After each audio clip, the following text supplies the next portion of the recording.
Manifesto సందర్భంగాను, అదేవిధంగా మహానాడు 2023లో జరిగిన మహానాడు సందర్భంగా ఈ రాష్ట్ర ప్రజానీకానికి కొన్ని హామీలు ఇవ్వడం కూడా జరిగింది. ఈ రాష్ట్రంలో ఒక గౌరవ పరిపాలన కొనసాగుతూ ఉంది, ఒక గౌరవ సభ జరుగుతూ ఉంది. ఈ గౌరవ సభలో నేను ఉండేదానికి ఎట్టి పరిస్థితుల్లో అంగీకరిస్తాను. ప్రజా సమస్యల మీద వాళ్ళు పోరాడడం లేదు. ప్రజా సమస్యల్ని తెలుగుదేశం శాసనసభ్యులు లేవనెత్తున్న ఆటంకాలు కల్పిస్తున్నారు, వ్యక్తిగత దోషంలో దిగుతున్నారు, కుటుంబ సభ్యుల్ని తోలలాడుతూ ఉంటారనే ఉద్దేశంతో ఆయన ఆ రోజు ఈ గౌరవ సభకు మాత్రం నేను ఉండను, గౌరవ సభలోనే వస్తాను, తిరిగి రాష్ట్ర ప్రజలు నన్ను ఆశీర్వదించి నన్ను గౌరవంగా సభకు పంపిస్తేనే వస్తానని చెప్పి ఆనాడు చెప్పడం జరిగింది.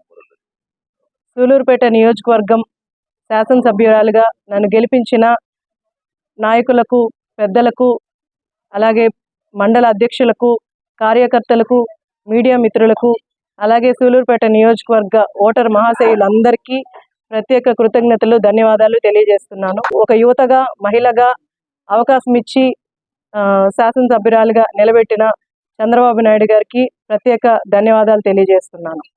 మనందరము అనుకున్నట్టే చంద్రబాబు నాయుడు గారు ముఖ్యమంత్రిగా ప్రమాణ స్వీకారం చేశారు. ఆయన బాధ్యతలు చేపట్టిన వెంటనే ఆయన అందరికీ చెప్పినట్టే మొదటి సంతకం మెగా డిఎస్సి మీద పెట్టారు. దీనివల్ల నిరుద్యోగులందరికీ ఉద్యోగ అవకాశాలు వస్తాయి. అలాగే రెండో సంతకం ల్యాండ్ టైటిలింగ్ యాక్ట్ రద్దు మీద చేశారు. దీనివల్ల మన భూములు అన్నీ మనకే సొంతం, మన పేరు మీదే ఉంటాయి. ఇది ప్రతి ఒక్క రైతుకి ఆయన ఇచ్చిన భరోసా. అలాగే మూడో సంతకం వృద్ధులందరికీ 4000 పెన్షన్ పెంచారు. ఈ 3 నెలలు పెంచిన 1000 రూపాయలు, అలాగే ఈ నెల ఇస్తున్న 4000 కలిపి జూలై నెలలో 7000 ఇస్తారు. తర్వాత ప్రతి నెల 4000 పెన్షన్ ప్రతి ఒక్క వృద్ధుడికి అందుతుంది. అలాగే 4వ సంతకం అన్నా క్యాంటీన్ని పునరుద్ధరణ చేస్తున్నారు. దీనివల్ల తక్కువ ఖర్చుతో ప్రతి ఒక్క పేదవాడు నాణ్యమైన భోజనాన్ని చేసే అవకాశం వస్తుంది. 5వ సంతకం మీద పెట్టారు. దీనివల్ల స్కిల్ ఉన్న, ఎందులో అయితే స్కిల్ ఉందో దానికి ట్రైనింగ్ ఇచ్చి అందులో ప్రతి ఒక్కరిని నిలబెట్టి ఉపాధి అవకాశాలు కల్పించాలని చంద్రబాబు నాయుడు గారి ఉద్దేశం. ఈ 5 సంతకాల వల్ల మన రాష్ట్రం బాగుపడడానికి ముందడుగు వేసింది.